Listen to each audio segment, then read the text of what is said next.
Hello दोस्तों, नमस्कार। स्वागत है आपका मेरे इस यूट्यूब चैनल में। और आज की इस वीडियो में हम लोग ये जानने वाले हैं कि आखिर डिमांड नोटिस कैसे बनता है या मांग पत्र कैसे बनता है।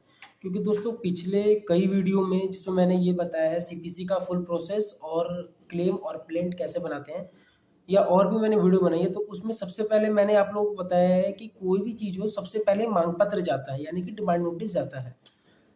तो कई सारे लोगों ने पूछा भैया मेरे को डिमांड नोटिस का मतलब नहीं पता, मतलब तुम लोग को पता लग भी गया, लेकिन ये बनता कैसे है, क्या होता है, उसमें क्या लिखते हैं, क्या चीज़ें होती हैं। तो उसी के रूप में मैंने सोचा कि ये वीडियो बना के आप लोगों को बताया जाए कि डिमांड नोटिस क्या होता है और कैसे बनता है। तो दोस्तों सबसे पहले अगर हम लोग बात कर लेते हैं डिमांड नोटिस की, तो दोस्तों डिमांड नोटिस एक मांग पत्र होता है। यानी कि जो चीज़ आपको उस दूसरे व्यक्ति से लेनी होती है, ठीक है ना, उस चीज के बारे में या उसके बारे में सारा ब्यौरा एक पत्र में, यानी कि एक पेपर पे लिख के उसको बाई पोस्ट उसको भेजा जाने वाला जो पत्र होता है उसको मांग पत्र कहते हैं। यानी कि आपकी डिमांड्स क्या है, ठीक है ना, कि आप उससे चाहते क्या हो, ठीक है, तो उसे मांग पत्र कहते हैं। क्योंकि देखो क्या होता है, डिमांड नोटिस भेजना बहुत ही ज्यादा जरूरी होता है। आपको मैं अगर वैसे समझाऊं तो हम ऐसे कह सकते हैं कि जैसे पहले महाभारत जब होती थी, या जो हमारा पुराना जो टाइम है, उस टाइम भी अगर हम लोग किसी के ऊपर आक्रमण भी अगर करते थे, आक्रमण अगर मान लो उनसे लड़ाई भी अगर हमारी वॉर भी अगर हो जाती थी, तो अगर हम लोग उनके ऊपर आक्रमण करते थे यानी कि उनके ऊपर हमला बोलते थे, तो उससे पहले भी हम लोग ऐसे तीर निकाल के और उसको सामने कहते थे सावधान, ठीक है ना। सावधान का मतलब हम लोग उनको सचेत कर रहे हैं कि मतलब अब तुम रेडी हो जाओ, मैं तुम्हारे ऊपर कुछ करने वाला हूँ, ठीक है ना। तो उसी प्रकार का वो पुराना जमाना था, ये नया जमाना है। अब हथियार हम लोगों की कोर्ट कचहरी हो गई है, ठीक है ना। अब हम लोग का जो हथियार है वो कोर्ट कचहरी हो गई है। तो कोर्ट कचहरी होने के बाद तो ये एक प्रकार का सावधान वाला ही नोटिस है कि सावधान, आपने मान लो मुझसे कुछ भी लिया हुआ है, ठीक है ना, आपने मुझसे कुछ भी लिया हुआ, कृपया करके आप मुझे वो लौटा दो, अदरवाइज आपको भुगतना पड़ेगा, मैं आपको कोर्ट में देख लूंगा या कोर्ट में ही आपका जो होगा फैसला होगा। तो ये एक प्रकार का सावधान होता है, आप वैसे समझो सरल भाषा में। तो दोस्तों मैं आप लोगों को बता दूं कि ये बनता कैसे है। तो देखो दोस्तों मेरे पास ये है, ठीक है, इसको तो हटा ही देते हैं, ऊपर तो अपना नाम वगैरह बहुत सारी चीजें होती है। दोस्तों आप देखोगे,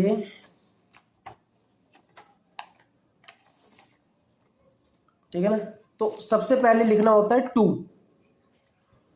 टू के बाद आप किसको भेज रहे हो, उसका एड्रेस, उसकी सारी चीजें, ठीक है ना भाई। जब मान लो अगर आप किसी को भेज रहे हो तो उसका नाम तो लिखोगे, एड्रेस तो लिखोगे, ठीक है ना।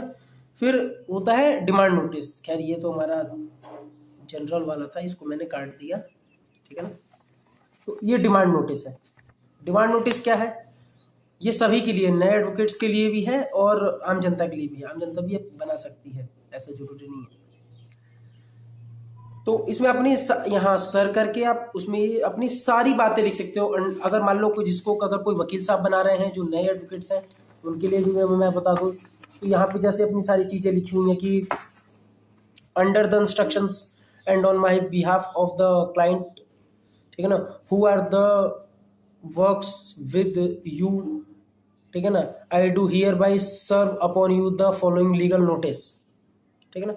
तो ये ऐसे चीजें करके फिर इसके बाद ये पैरा एक, जैसे यहाँ पे ये पैरा एक लिखा हुआ है, पैरा एक लिख के आप उसमें सारी बातें आप अपनी लिख सकते हो। कि जैसे मान लो भाई एक मजदूर का ही ले लेते हैं, ठीक है ना, कि मान लो मैं आप काम करते थे, उसने आपको नौकरी से निकाल दिया, ठीक है ना, तो आप उसमें ये कह सकते हो कि that I was work with you, ठीक है ना, honest and hard worked and they are very regular, permanent and sincere in their duties that due to hard efforts of your work। मतलब अपनी इसमें अपनी सारी चीजें, ठीक है ना, ऐसे करके आप बना सकते हो। तो सबसे पहले यहाँ पे आप अपना उसका नाम आ जाएगा, यहाँ डिमांड नोटिस आ जाएगा, यहाँ पे ये सारी चीजें आ जाएंगी, और पैरा एक पैरा दो, मतलब लाइन वाइज आप ऐसे करके उसको डिमांड नोटिस पूरा बना सकते हो। अब जैसे मान लो मैं ड्यूटी वाला ही जो बता रहा हूँ आप लोगों को, तो आप उसमें ये लिख सकते हो कि आप ऐसा नहीं कि इंग्लिश में लिख दो, आप हिंदी में भी लिख सकते हो कि ये है कि मैं आपके पास, यानी कि जिसको भेज रहे हो आप, आपके पास इतने सालों से काम करता था, मेरा पोस्ट ये था, आप मुझे ये सैलरी देते थे, आप मेरे को कोई सुविधा लीगल फैसिलिटीज़ आप नहीं देते थे, ठीक है ना। और मेरी सैलरी भी आपके पास, जो मेरे अर्न वेजेस है यानी कि मेरी जो कमाई जो सैलरी है वो भी आपने रख रखा है, वो भी मेरे को नहीं दे रहे। और ऐसे कर करके आप जितनी बातें आपको उनसे शिकायत थी, आप ये सारी चीजें इसमें लिख के उनको बाय पोस्ट कर सकते हो। और ये लिखने के बाद, ठीक है ना, एक प्रेयर भी होता है, प्रेयर या आप कुछ भी कह लो, ठीक है ना। और वकील साहब लिखेंगे तो यही लिखेंगे, आई कॉल अपॉन यू, मतलब ये सारी चीजें हैं कि to address to pay the salary to the workman, और ये सारी minimum according to minimum wages, ये सारी बातें ये मैं आप लोगों को एक एग्जांपल देके समझा रहा हूँ, ठीक है ना। ये सारी चीजें, तो इस प्रकार से ये पूरा एक 4-5 पेज का डिमांड नोटिस बनता है। और इसको ज्यादातर आप कोशिश क्या करो कि स्पीड पोस्ट से भेजा करो, इससे फायदा रहता है। इससे क्या होता है, पैसे भी सस्ते लगते हैं और जल्दी पहुंच भी जाता है। आशा करता हूँ आप लोगों को ये वीडियो पसंद आई होगी कि डिमांड नोटिस किसे कहते हैं और ये कैसे बनता है।